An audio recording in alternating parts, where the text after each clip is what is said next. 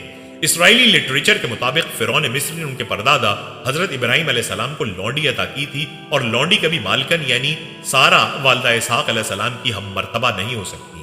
ان کا اپنی کتابوں میں یہ بات لکھنے کا مقصد یہ تھا کہ اسماعیل علیہ السلام کو لونڈی کا بیٹا ظاہر کر کے اپنے دادا حضرت اسحاق علیہ السلام سے کمتر ثابت کیا جائے، نعوذ باللہ۔ پیارے دوستو، مستند روایات کے مطابق دراصل ہوا یوں تھا کہ حضرت ابراہیم علیہ السلام تبلیغ اسلام کی وجہ سے عراق کے بادشاہ نمرود کے ظلم و ستم کا نشانہ بنے، اور تنگ ہو کر جب اپنا آبائی وطن وادی بابل چھوڑنے پر مجبور ہوئے تو اپنی اہلیہ بی بی سارہ علیہ السلام کو لے کر فلسطین کی طرف نکل پڑے۔ راستے میں مصر کا ملک آتا تھا، وہاں پہنچے تو بادشاہ مصر فرعون کو اس کے کارندوں نے خبر کر دی کہ ابراہیم نام کا ایک مسافر آیا ہے جس کے ساتھ اس کی انتہائی حسین و جمیل بیوی بھی ہے۔ فرعون کا معمول تھا کہ اگر کسی باہر سے آنے والے شخص کی بیوی خوبصورت ہو تو وہ اسے اپنے پاس رکھ لیتا تھا، لہٰذا اس نے حکم دیا کہ اس عورت کو میرے سامنے پیش کیا جائے۔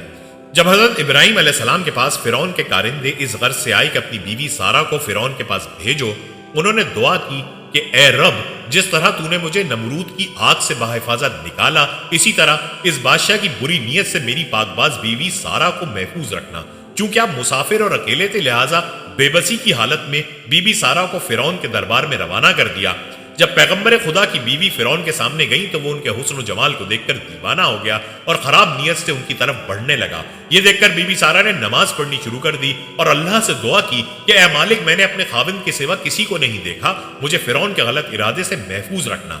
جب نماز سے فارغ ہوئی تو فرعون نے اپنا پھر ہاتھ بڑھایا، لیکن اس دوران اسے عذاب الہی نے آن لیا، وہ بے ہوش ہو کر گر پڑا۔ مورخین لکھتے ہیں کہ اس کے منہ سے جھاگ نکلنے لگی اور قریب تھا کہ وہ مر جاتا۔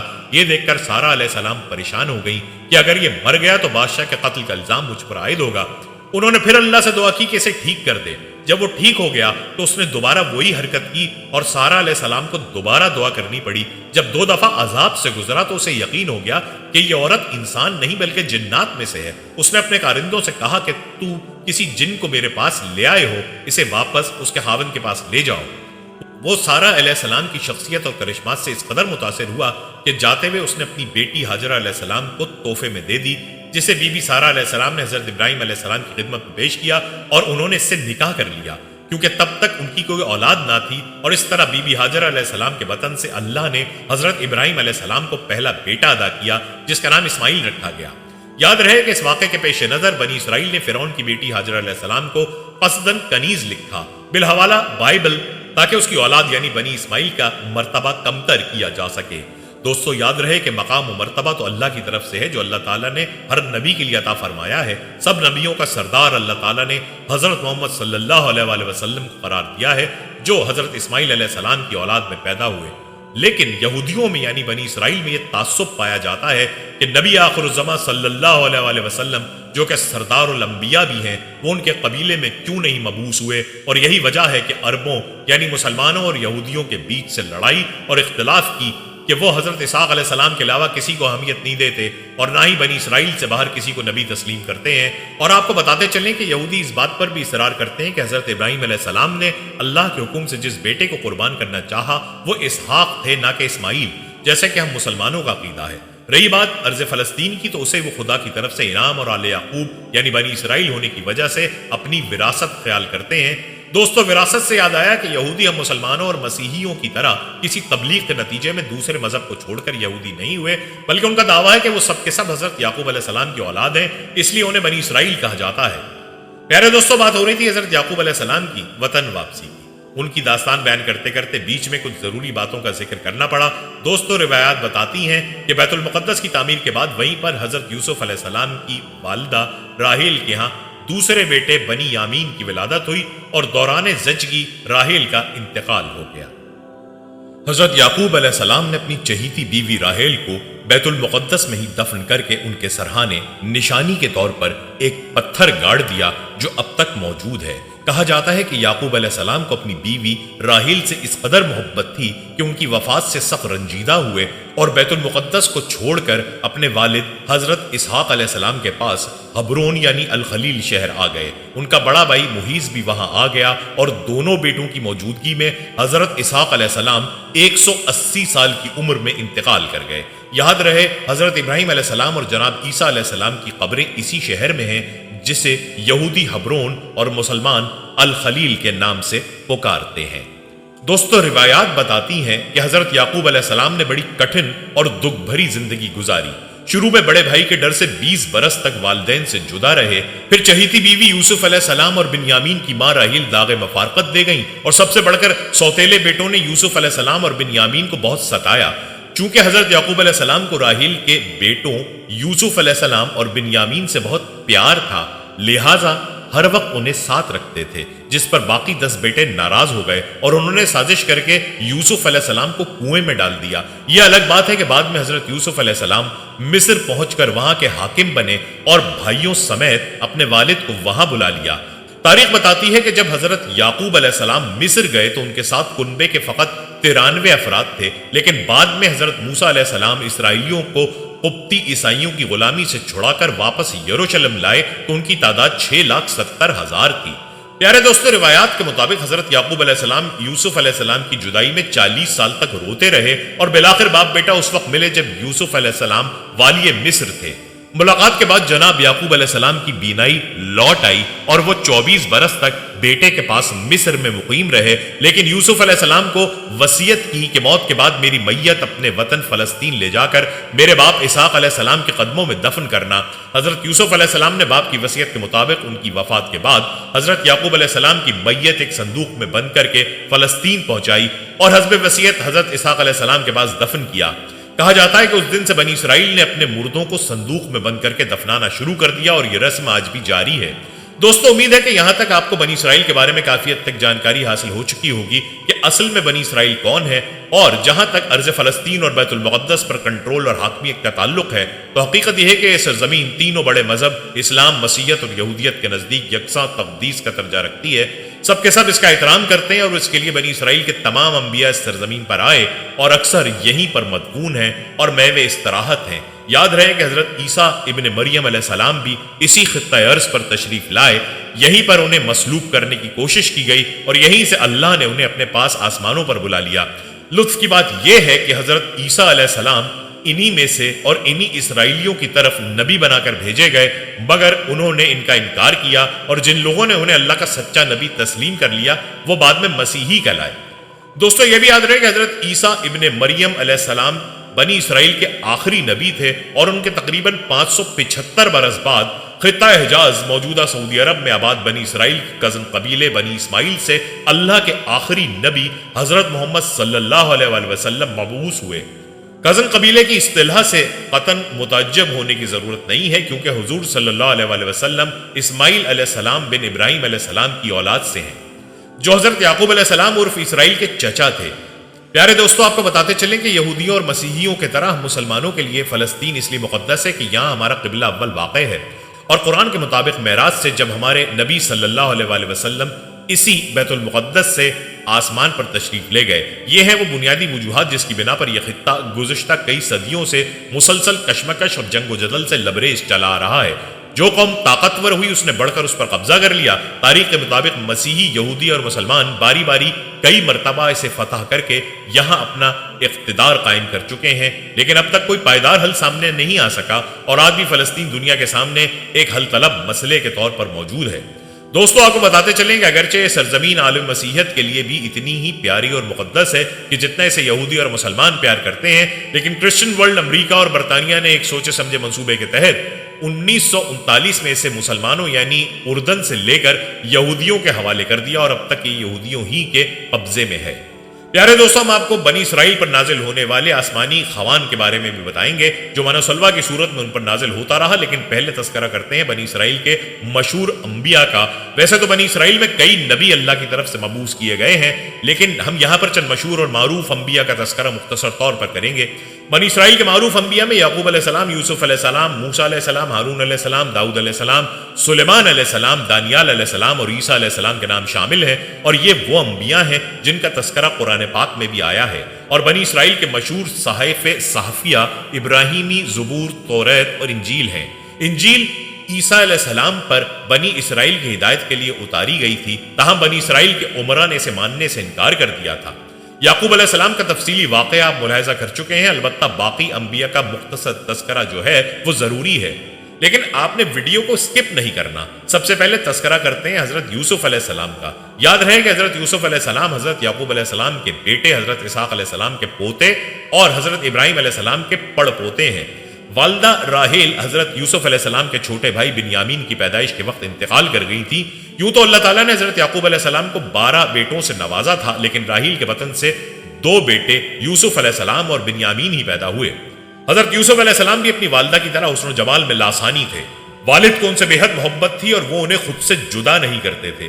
روایات میں ہے کہ حضرت یعقوب علیہ السلام کی چہیتی بیوی راحیل نے بھی ان کے لیے خصوصی وصیت کی تھی۔ اب یہ بن ماں کے بھی تھے اور 10 سوتیلے بھائیوں سے چھوٹے بھی۔ بے شدید قربت اور محبت کا ایک سبب یہ بھی تھا کہ حضرت یعقوب علیہ السلام نے حضرت یوسف علیہ السلام کی پیشانی پر چمکتے نور نبوت کا مشاہدہ بھی کر لیا تھا۔ دوستو یاد رہے کہ اللہ ذل جلال نے قرآن کریم کی 111 آیات پر مشتمل پوری ایک سورت سورہ یوسف میں حضرت یوسف علیہ السلام کے واقعے کو بیان فرمایا ہے۔ اس سورت میں بیان کردہ واقعے کو احسن القصص یعنی بہترین واقعہ کہا گیا ہے۔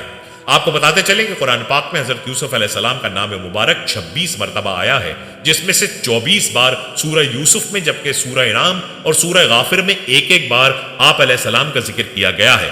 کہتے ہیں کہ حضرت یوسف علیہ السلام ابھی سن بلوغت کو نہ پہنچے تھے کہ انہوں نے ایک خواب دیکھا جس کا اپنے والد سے یوں ذکر کیا: اے ابا جان، میں نے 11 ستاروں، سورج اور چاند کو دیکھا کہ وہ سب مجھے سجدہ کر رہے ہیں۔ حضرت یعقوب علیہ السلام نے جب بیٹے کا خواب سنا تو سمجھ گئے کہ یہ بڑے ہو کر اللہ تعالیٰ کی جانب سے ایک عظیم منصب پر فائز ہوں گے، اس لیے انہیں اندیشہ ہوا کہ یوسف علیہ السلام کے سوتیلے بھائی ان کی عظمت کا اندازہ لگا کر شیطان کے بہکاوے میں آ کر ان کے دشمن نہ ہو جائیں اور انہیں کوئی نقصان نہ پہنچائیں۔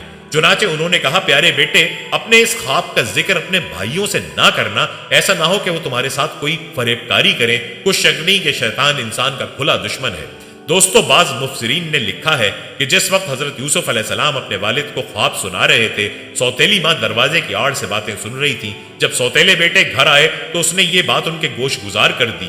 وہ ویسے بھی حضرت یوسف علیہ السلام سے حسد کرتے تھے، لہٰذا اس واقعے نے جلتی پر تیل کا کام کیا۔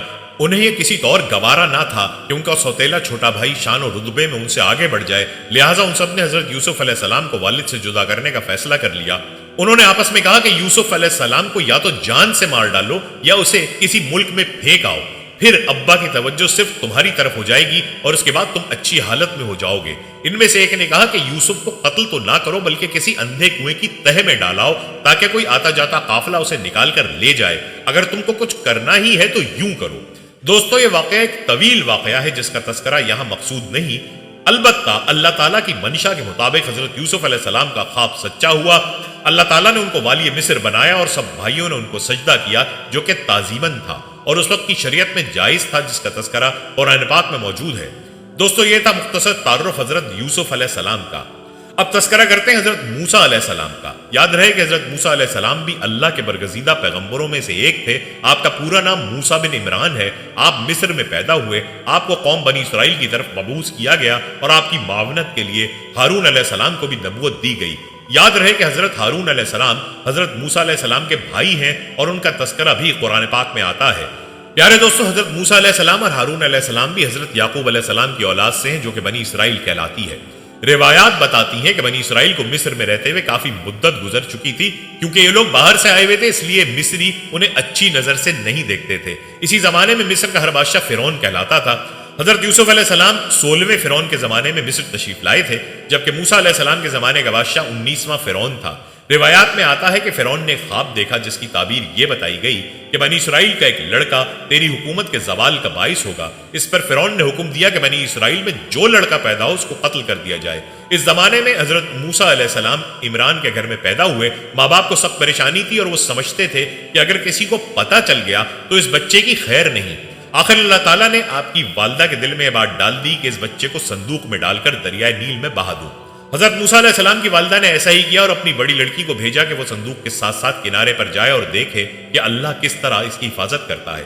جب یہ صندوق تیرتا ہوا شاہی محل کے قریب پہنچا تو فرعون کے گھرانے کی عورتوں میں سے ایک نے اس کو دیکھ کر باہر نکلوا لیا، اور جب اس میں خوبصورت بچے کو دیکھا تو خوش ہوئی اور اس بچے کو محل میں لے گئیں۔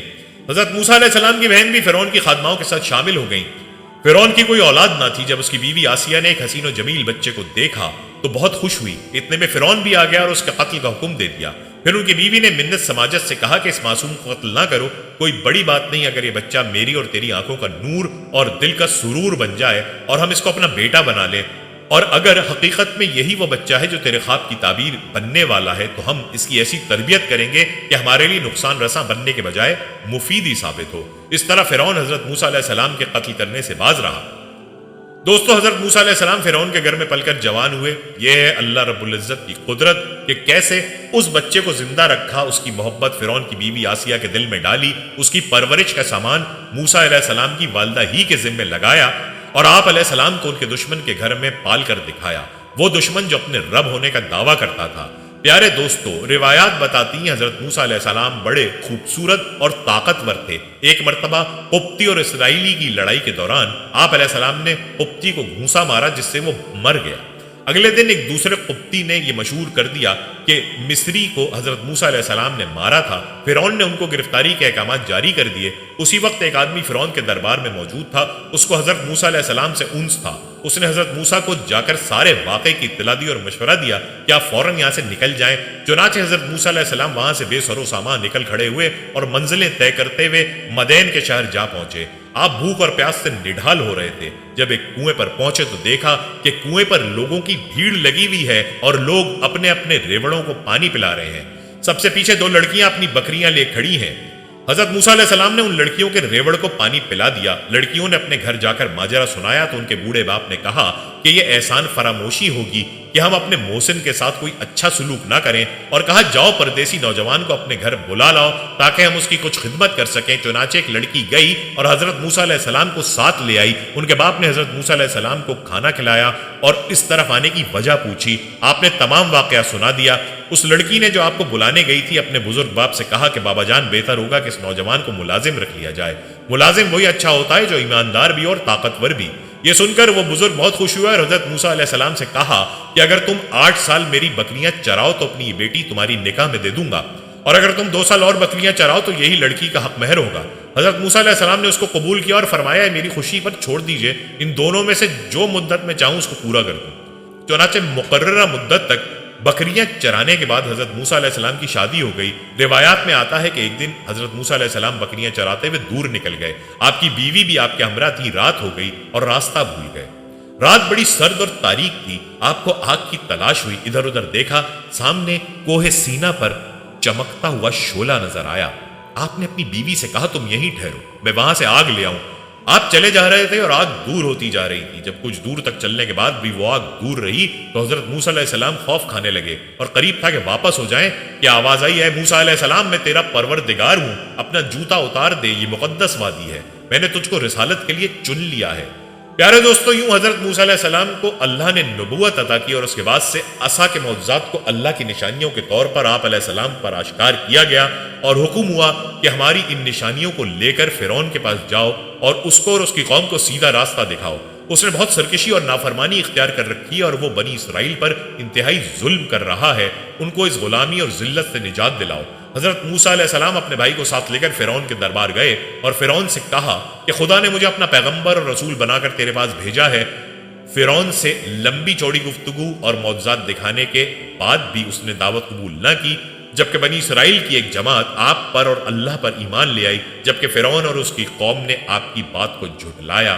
کبھی وہ ایمان لے آتے اور کئی بار ایسا ہوا کہ جب عذاب رفع ہو جاتا تو یہ لوگ پھر منکر ہو جاتے۔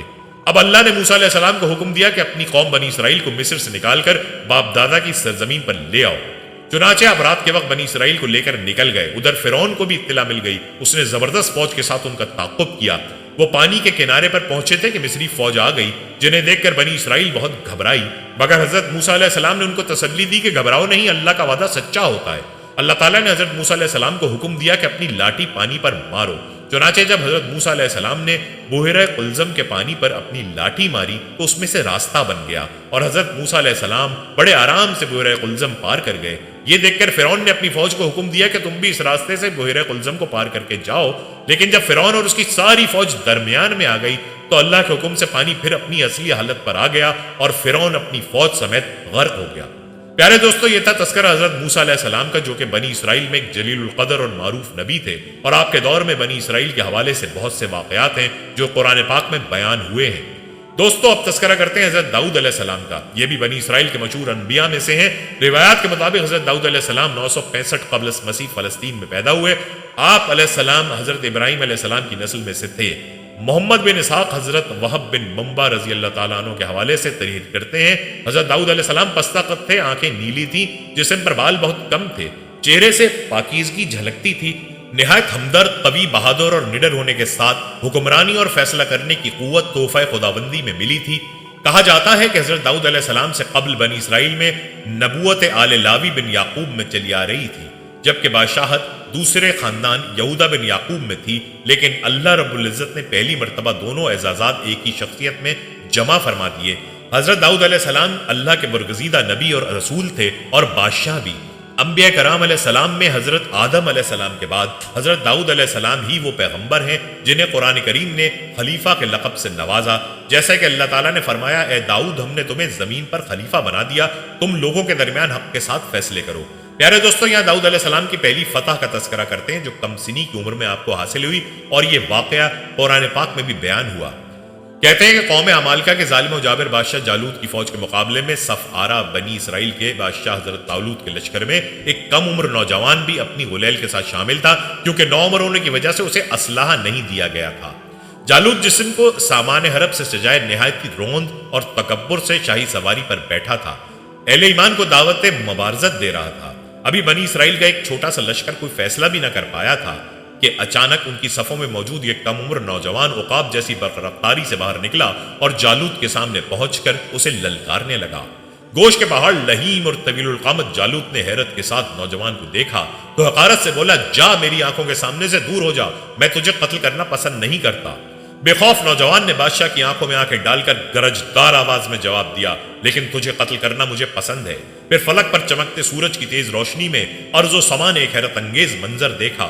نوجوان کی غلیل سے گولی کی طرح نکلے پتھر سے جالوت کا متکبر سر پاش پاش ہو چکا تھا اور اس کا طاقتور جسم زمین پر اوندھے منہ پڑا تھا۔ یہ سب اتنا اچانک ہوا کہ جالوت کی اسلحے سے لیس فوج کو سنبھلنے کا موقع ہی نہ ملا اور وہ بدحواس ہو کر بھاگ کھڑی ہوئی۔ یہ نوجوان ایک چرواہا تھا جو سارا دن جنگل میں بکریاں چرایا کرتا تھا اور غلیل سے بکریوں کے قریب آنے والے درندوں کو مار بھگاتا، لیکن قدرت نے تو اس کے لیے بڑے فیصلے کر رکھے تھے۔ اللہ تعالیٰ نے پہلے اسے بنی اسرائیل کا بادشاہ بنایا، پھر اسے نبوت اور رسالت کے عظیم منصب پر فائز فرما دیا۔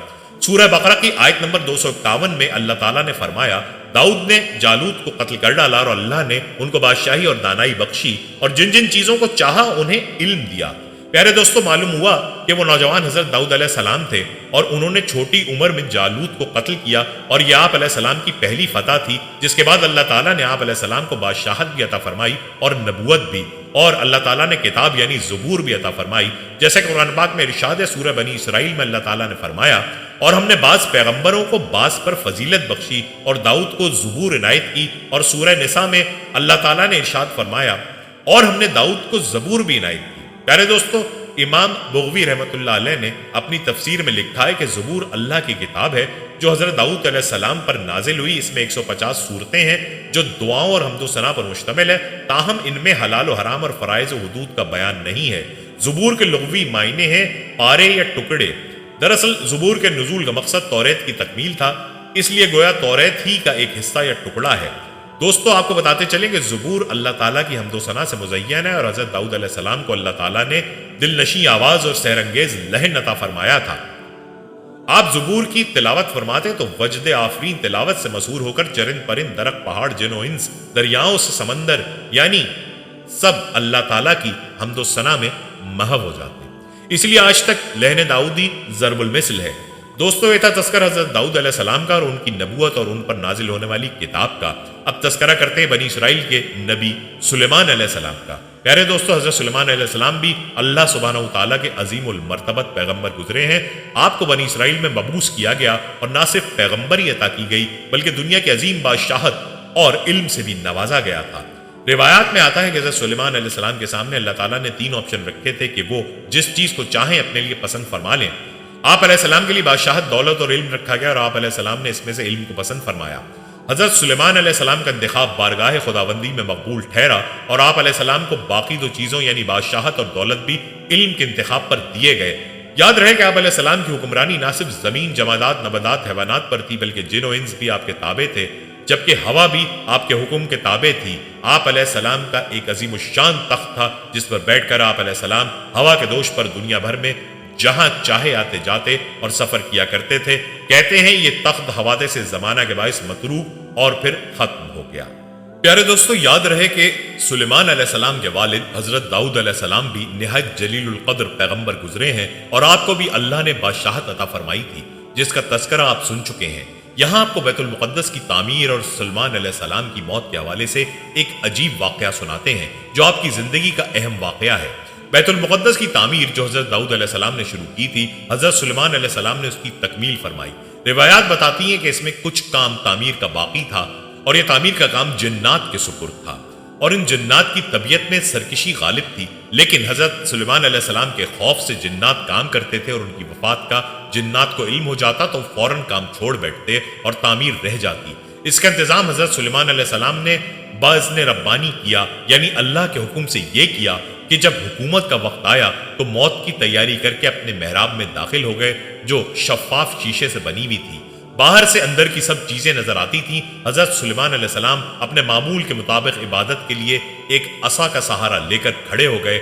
آپ علیہ السلام اس انداز سے کھڑے ہوئے کہ روح پرواز کرنے کے بعد بھی آپ علیہ السلام کا جسم مبارک اس عصا کے سہارے اپنی جگہ جمع رہے۔ اس حالت میں حضرت سلیمان علیہ السلام کی روح وقت مقرر پر قبض کر لی گئی، مگر وہ اپنے عصا کے سہارے اپنی جگہ جمے رہے اور باہر سے ایسے نظر آتے کہ عبادت میں مشغول ہیں۔ آپ علیہ السلام کا جنات پر اس قدر رعب تھا کہ جنات کی یہ مجال نہ تھی کہ پاس آ کر دیکھتے، لہٰذا وہ سلیمان علیہ السلام کو زندہ سمجھ کر کام میں مشغول رہے، یہاں تک کہ سال بھر گزر گیا اور تعمیر بیت المقدس کا بقیہ کام پورا ہو گیا۔ بیت المقدس کا کام پورا ہونے پر اللہ تعالیٰ نے گن کے کیڑے کو، جس کو اردو میں دیمک کہا جاتا ہے یا دیمک جیسا ہی ایک کیڑا ہے اور قرآن کریم نے اس کو دابت الارض کے نام سے موسوم کیا ہے، عصائے سلیمانی پر مسلط کر دیا۔ اس گن نے، اس دیمک جیسے کیڑے نے عصا کی لکڑی کو اندر سے کھا کر کمزور کر دیا۔ یوں عصے کا سہارا ختم ہوا تو سلیمان علیہ السلام کا جسد مبارک گر گیا۔ اس وقت جنات کو ان کی موت کی خبر ہوئی۔ دوستو، آپ علیہ السلام کی موت کے اس واقعے میں بڑی حکمتیں پوشیدہ ہیں۔ یہاں یہ بات سوچنے کی ہے کہ حضرت سلیمان علیہ السلام، جن کو ایسی بے مثل حکومت و سلطنت حاصل تھی کہ صرف ساری دنیا پر ہی نہیں بلکہ جنات و طیور اور ہوا پر بھی ان کی حکومت تھی، مگر ان سب سامانوں کے باوجود موت سے ان کو بھی نجات نہ تھی، اور یہ کہ موت تو مقررہ وقت پر آنی تھی جو آ کر رہی۔ اسی لیے تو کہا جاتا ہے کہ موت ایسی اٹل حقیقت ہے جس کا انکار کسی کو نہیں۔ پیارے دوستو، حضرت سلیمان علیہ السلام کی موت کے واقعے کی ایک بڑی حکمت یہ تھی کہ جنات کو اللہ تعالیٰ نے دور دراز کی مسافت چند لمحات میں قطع کر لینے کی قوت عطا فرمائی تھی۔ وہ بہت سے ایسی حالات و واقعات سے واقف ہوتے تھے جن کو انسان نہیں جانتے تھے۔ جب وہ انسانوں کو ان واقعات کی خبر دیتے تو انسان یہ سمجھتے تھے کہ یہ غیب کی خبر ہے اور جنات کو بھی علم غیب حاصل ہے، لیکن حضرت سلیمان علیہ السلام کی موت کے اس عجیب واقعے نے اس بات کی حقیقت کھول دی اور خود جنات کو بھی پتہ چل گیا اور سب انسانوں کو بھی کہ جنات عالم الغیب نہیں ہے، کیونکہ ان کو غیب کا علم ہوتا تو حضرت سلیمان علیہ السلام کی موت سے 1 سال پہلے ہی باخبر ہو جاتے۔ دوستو، یہ تھا تذکرہ مختصراً حضرت سلیمان علیہ السلام کا اور بیت المقدس کی تعمیر کا، جس کو ہیکل سلیمانی کا نام بھی دیا جاتا ہے۔ یہ واقعہ بتاتا ہے کہ بیت المقدس کی تعمیر حضرت سلیمان علیہ السلام کے دور میں مکمل ہوئی اور اس میں جنات نے کام کیا۔ بنی اسرائیل نے اپنی الہامی کتابوں میں تعریف کر دی تھی اور اپنی اغراض دینوی کی خاطر ان میں ہر قسم کا رد و بدل کر دیا تھا۔ چنانچہ حضرت داؤد اور حضرت سلیمان علیہ السلام کے معاملے میں تو اس درجہ جسارت اختیار کی کہ ان کی نبوت اور رسالت سے بھی انکار کر کے ان پر طرح طرح کے الزام اور بیہودہ بہتان لگائے۔ منجملہ دوسرے الزامات کے ایک الزام حضرت سلیمان علیہ السلام پر یہ بھی لگایا کہ وہ جادو کے حامل اور اسی کے زور پر کنگ سلیمان تھے اور جن و انس اور ہوش و طیور کو مسخر کیے ہوئے تھے۔ قرآن عزیز نے اپنا فرض ادا کرتے ہوئے بنی اسرائیل کے لگائے ہوئے اس بہتان کی مدلل تردید کی اور حضرت سلیمان علیہ السلام کی پیغمبرانہ عظمت کو نمایاں طور پر روشن کیا۔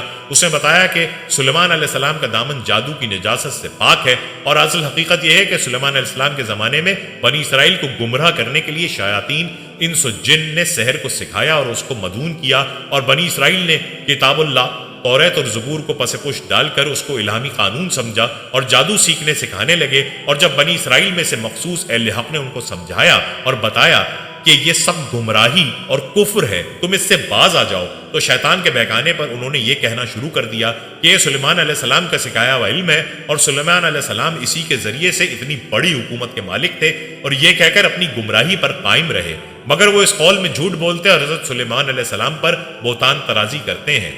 صدی کہتے ہیں کہ حضرت سلیمان علیہ السلام ہی کی زندگی میں بنی اسرائیل میں یہ گمراہی شروع ہو گئی تھی، اور ان میں یہ بھی مشہور ہو گیا تھا کہ جن علم غیب جانتے ہیں۔ چنانچہ جب حضرت سلیمان علیہ السلام کو اس کی خبر ہوئی تو انہوں نے شیاطین کے ان تمام نوشتوں کو حاصل کر کے اپنے تخت کے نیچے مدفن کر دیا تاکہ جن و انس کسی کو وہاں تک پہنچنے کی جرت نہ ہو سکے، اور ساتھ ہی یہ فرمان جاری کر دیا کہ جو شخص سحر کرے گا یا جنوں کے متعلق علم غیب کا عقیدہ رکھے گا تو اس کو قتل کی سزا دی جائے گی۔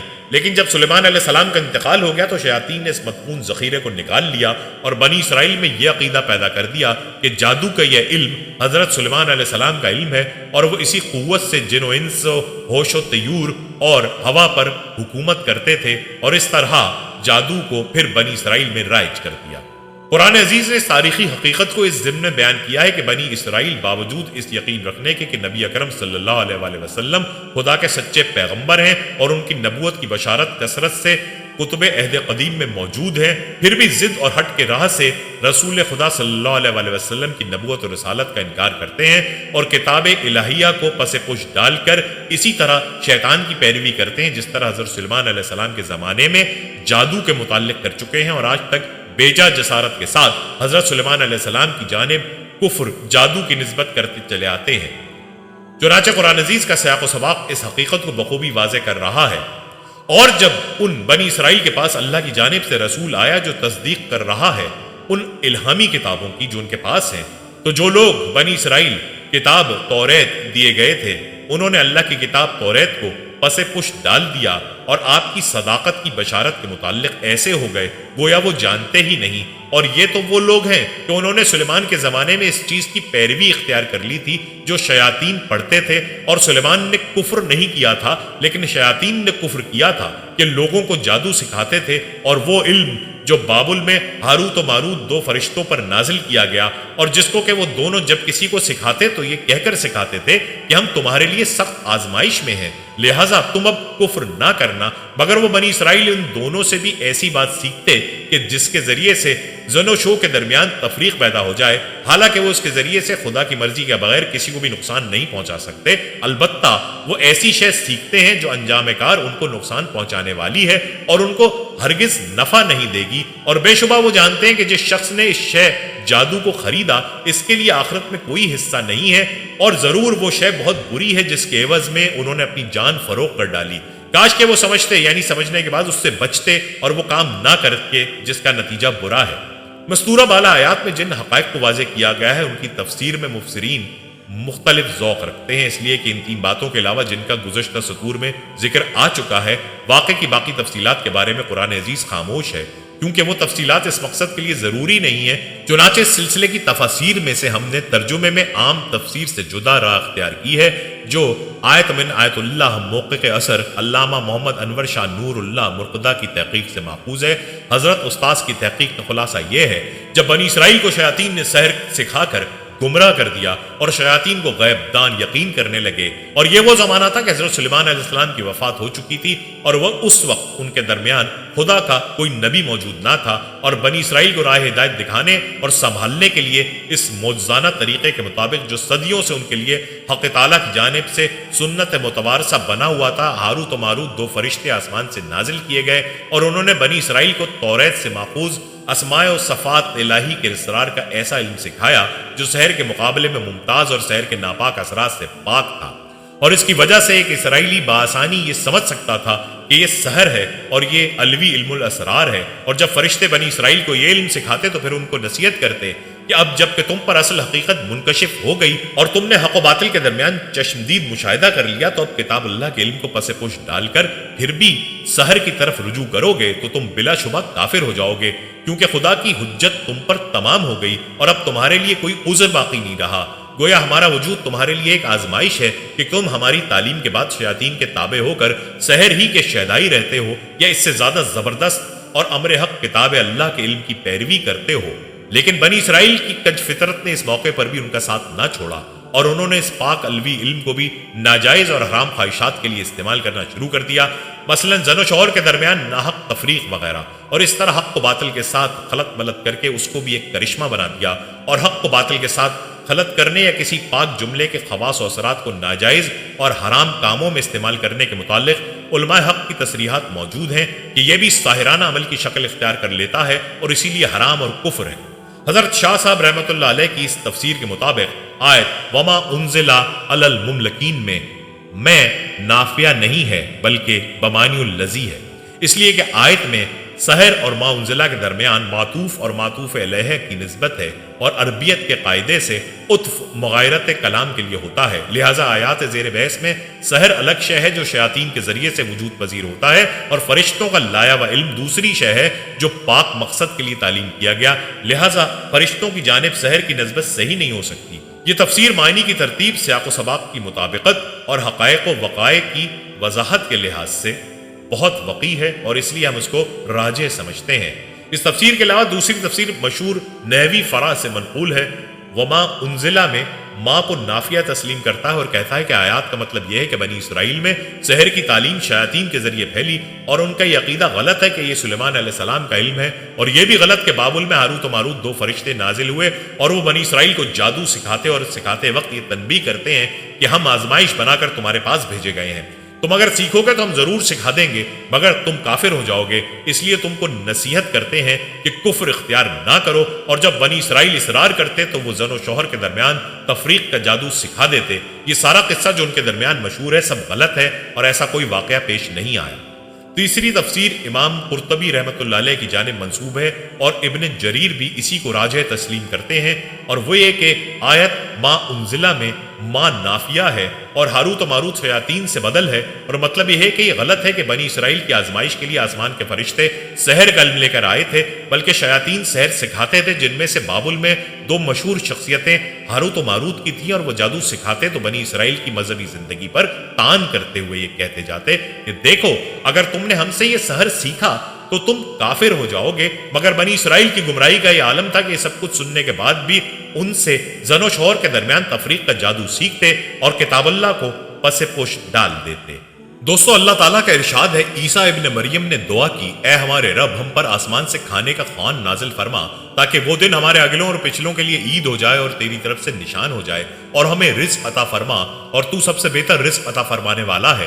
حواریوں نے جب خان کی درخواست کی تھی تو کہا تھا کہ ہم تو یہ چاہتے ہیں کہ اس خان سے کھائیں اور ہمارے دل مطمئن ہو جائیں اور ہمیں یقین ہو جائے کہ آپ نے سچ کہا تھا۔ انہوں نے اس خوان سے دنیاوی غرض یعنی کھانے کو پہلے ذکر کیا اور اخروی غرض یعنی ایمان کی پختگی کو بعد میں ذکر کیا، اور حضرت عیسیٰ علیہ السلام نے جب دعا کی تو اخروی غرض کو پہلے ذکر کیا، اور وہ اگلوں اور پچھلوں کے لیے عید ہونا اور اللہ کی طرف سے نشانی ہونا، اور دنیاوی غرض کا بعد میں ذکر کیا، اور وہ یہ کہ رزق عطا فرما، اور اس دعا کے ساتھ اللہ تعالیٰ کی حمد و ثنا کی کہ تو سب سے بہتر رزق عطا فرمانے والا ہے۔ یہ فرق ہے نبی کی نظر میں اور عام آدمی کی نظر میں۔ عید کے دن اللہ تعالیٰ کا شکر ادا کرنے کے لیے عبادت کی جاتی ہے۔ حضرت عیسیٰ علیہ السلام کی نظر پہلے اللہ کی عبادت کی طرف تھی، پھر فرمایا کہ وہ تیری طرف سے نشانی ہو جائے، یعنی لوگ نزول مائدہ میں غور و فکر کر کے اس کے نازل کرنے والے کی طرف رسائی حاصل کریں اور نظر اور استدلال سے خدا کو پہنچانے۔ اس طرح حضرت عیسیٰ علیہ السلام کی نظر ایک بلند مقام سے اس سے بھی بلند تر کے مقام پر پہنچی۔ پھر جب فرمایا ہمیں رزق عطا فرما تو نفس کے حصے کی طرف نظر کی اور خالق سے مخلوق کی طرف نزول کیا، اور جب کہا تو سب سے بہتر رزق دینے والا ہے تو نزول کے بعد پھر خالق کی طرف رجوع کیا، اور یوں اس آیت میں حضرت عیسیٰ علیہ السلام نے 2 مرتبہ خلق سے خالق اور غیر اللہ سے اللہ کی طرف رجوع کیا۔ اس دعا کے اول میں بھی ان کی نظر اللہ کی طرف تھی اور آخر میں بھی ان کی نظر اللہ کی طرف تھی، اور اہل اللہ کا یہی حال ہوتا ہے، وہ ہر حال میں اللہ کی طرف نظر رکھتے ہیں۔ اے اللہ ہمیں بھی اس بلند مقام سے حظ و وافر عطا فرما، آمین۔ امام ابو عیسیٰ محمد بن عیسیٰ ترمذی متوفی 279 ہجری روایت کرتے ہیں، حضرت عمار بن یاسر رز بیان کرتے ہیں کہ رسول اللہ صلی اللہ علیہ وآلہ وسلم نے فرمایا، آسمان سے جو خوان نازل کیا گیا تھا اس میں روٹیاں اور گوشت تھا، ان کو حکم دیا گیا تھا کہ وہ اس میں نہ خیانت کریں اور نہ اس کو کل کے لیے بچا کر رکھیں۔ انہوں نے خیانت بھی کی اور کل کے لیے بچا کر بھی رکھا، سو ان کو مسخ کر کے بندر اور خنزیر بنا دیا گیا۔ امام ابو جعفر محمد بن جریر طبری متوفی 31 ہجری روایت کرتے ہیں، بنو اجل کے ایک شخص نے بیان کیا کہ میں نے حضرت عمار بن یاسر رز کے پہلو میں نماز پڑھی، انہوں نے نماز سے فارغ ہو کر مجھ سے پوچھا، کیا تمہیں معلوم ہے کہ بنو اسرائیل کے خوان کا کیا معاملہ ہوا تھا؟ میں نے کہا نہیں۔ انہوں نے کہا، بنو اسرائیل نے حضرت عیسیٰ ابن مریم سے سوال کیا کہ ان کو اوپر کھانے کا ایسا خوان نازل کیا جائے جس سے وہ کھانا کھاتے رہیں اور وہ کبھی ختم نہ ہو۔ ان سے کہا گیا کہ وہ خوان تمہارے پاس رہے گا بشرطے کہ تم اس میں سے کچھ چھپا کر نہ رکھو اور خیانت نہ کرو اور اس میں سے کوئی چیز نہ اٹھاؤ۔ اللہ تعالیٰ نے فرمایا، اگر تم نے ایسا کیا تو میں تم کو ایسا عذاب دوں گا کہ دنیا میں کسی کو ایسا عذاب نہ دیا ہوگا۔ پھر ایک دن بھی نہیں گزرا حتیٰ کہ انہوں نے اس میں سے چھپایا اور اٹھا لیا اور خیانت کی، سو ان کو ایسا عذاب دیا گیا جو دنیا میں کسی کو نہیں دیا گیا تھا۔ اور اے عرب والو، تم لوگ اونٹوں اور بکریوں کو چراتے تھے، پھر اللہ نے تم ہی میں سے ایک رسول بھیجا جس کے حسب اور نسب کو تم جانتے اور پہچانتے تھے، تمہارے نبی کی زبان سے تم کو اطلاع دی کہ عنقریب تم پورے عرب پر غلبہ پاؤ گے، اور تم کو سونے اور چاندی کے جمع کرنے سے منع کیا، اور بخدا تم اب دن رات سونا اور چاندی جمع کر رہے ہو اور دردناک عذاب کے مستحق ہو رہے ہو۔ قرآن مجید کی سورہ بقرہ میں ارشاد فرمایا، اور تم پر من اور سلوا اتارا۔ اس من اور سلوا کے بارے میں حضرت موسیٰ علیہ السلام کا یہ حکم تھا کہ روزانہ تم اس کو کھا لیا کرو اور کل کے لیے ہرگز ہرگز اس کا ذخیرہ مت کرو، مگر بعض ضعیف الاعتقاد لوگوں کو یہ ڈر لگنے لگا کہ اگر کسی دن من و سلوا نہ اترا تو ہم لوگ اس بے آب و گیا چٹیل میدان میں بھوکے مر جائیں گے، لہٰذا ان لوگوں نے کچھ چھپا کر کل کے لیے رکھ لیا، تو نبی کی نافرمانی سے ایسی نحوست پھیل گئی کہ جو کچھ لوگوں نے کل کے لیے جمع کیا تھا وہ سب سڑ گیا اور آئندہ کے لیے اس کا اترنا بند ہو گیا۔ دوستو، روایات میں آتا ہے کہ حضور اقدس صلی اللہ علیہ وآلہ وسلم نے ارشاد فرمایا کہ بنی اسرائیل نہ ہوتے تو نہ یہ کھانا کبھی خراب ہوتا نہ گوشت سڑتا۔ کھانے کا خراب ہونا اور گوشت کا سڑنا اسی تاریخ سے شروع ہوا، ورنہ اس سے پہلے نہ کھانا بگڑتا تھا نہ گوشت سڑتا تھا۔ حضرت عمار بیان کرتے ہیں کہ بنو اسرائیل پر مائدہ نازل کیا گیا، اس میں جنت کے پھول تھے، ان کو یہ حکم دیا گیا تھا کہ اس میں سے نہ چھپائیں، نہ خیانت کریں، نہ ذخیرہ کریں۔ ان لوگوں نے خیانت کی، چھپایا اور ذخیرہ کیا تو اللہ تعالیٰ نے ان کو بندر اور خنزیر بنا دیا۔ دوستو، بنی اسرائیل کے متعلق تاریخی حقیقت یہ ہے کہ انہوں نے بہت سے نبیوں کو قتل کیا، جن میں ان کے اپنے قبیلے کے حضرت زکریا علیہ السلام اور حضرت یحییٰ علیہ السلام بھی شامل ہیں۔ حضرت عیسیٰ علیہ السلام بھی اسی قبیلے سے تعلق رکھتے تھے، ان کو بھی قتل کرنا چاہا، مگر اللہ نے انہیں بچا لیا اور ان کے کسی ساتھی کو صلیب پر سولی پر چڑھا دیا۔ تاریخ گواہ ہے کہ یہودیوں نے ہمیشہ ظلم ڈھائے ہیں، چاہے وہ نبی ہوں یا چاہے خلق خدا، آج بھی وہ یہی کر رہے ہیں۔ پیارے دوستو، یہ تھی ہماری آج کی ویڈیو جس میں بنی اسرائیل کا تفصیلی تذکرہ آپ نے ملاحظہ کیا۔ جانے سے پہلے ویڈیو کو آپ شیئر ضرور کریں۔ ہم یہ امید کرتے ہیں کہ آپ کو ہماری آج کی ویڈیو ضرور پسند آئی ہوگی۔ اگر آپ کو ہماری آج کی ویڈیو پسند آئی ہے تو آپ سے گزارش کرتے ہیں کہ آپ ہمارے چینل کو ضرور سبسکرائب کر لیں اور ساتھ ہی لگے بیل کے بٹن کو بھی پریس کر لیں تاکہ آپ کے پاس ہماری آنے والی مزید معلوماتی ویڈیوز کا نوٹیفیکیشن بر وقت ملتا رہے۔ سبسکرائب کے ساتھ ساتھ ہماری ویڈیو کو لائک بھی کریں اور اپنی قیمتی رائے کا اظہار کمنٹس میں ضرور کریں۔ کمنٹس میں آپ اپنے سوالات بھی ہم تک پہنچا سکتے ہیں۔ اللہ تعالیٰ آپ کو اپنے حفظ و امان میں رکھے، آمین۔